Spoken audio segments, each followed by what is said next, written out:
영월군의 2024년 당초 예산은 5,663억 원, 2023년 당초 예산인 5,388억 원보다 275억 원, 5.1% 늘었습니다. 이미 정부의 교부세가 11조 원 이상 줄어들 거라고 예고된 가운데 강원도 대부분 시군들이 긴축 조정에 나선 것과는 다른 모습입니다. 홍천군이 8.7% 삭감에 나선 것을 필두로 고성과 양구가 5% 이상 줄였고 인제와 횡성도 4%대의 삭감률을 보였습니다.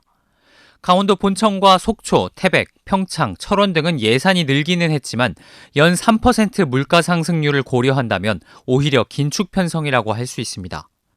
영월군을 포함해 확대 편성을 한 건 원주와 삼척, 정선 등 4곳 정도뿐입니다. 영월군 당초 예산의 세입 부분, 돈을 어디서 받거나 벌지를 계획한 부분을 살펴봤습니다. 정부도 강원도도 불경기로 인해 세금이 덜 거칠 걸로 예상하고 있는데 지방세 수입은 5% 이상 더 받을 거라고 보고 있고 세금 외에 각종 사업 등을 통해 벌어들이는 세외 수입도 36% 증가할 걸로 봤습니다. 세외 수입에는 스포츠시설 사용료나 관광시설 입장료도 포함되어 있는데 비중이 크지는 않지만 입장료는 55%, 사용료도 20% 가까이 늘어난다고 긍정적으로 평가했습니다.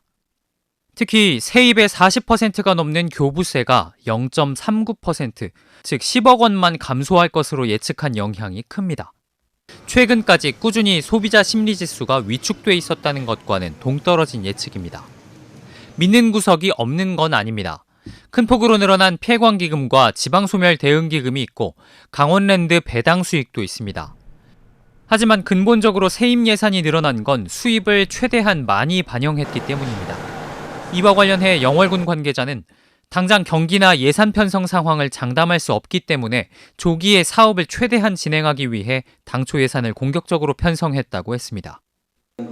당초 예산에 힘을 줬다는 건 추가 경정 때 늘리는 데 한계가 있다, 돈이 더 나올 곳이 없다는 말이기도 합니다. 첫 예산에 예측 가능한 대부분의 수입을 넣은 만큼 예상보다 수입이 적어지게 되면 재정 안정화 기금 등 비상수단까지 가동해야 할 수 있습니다.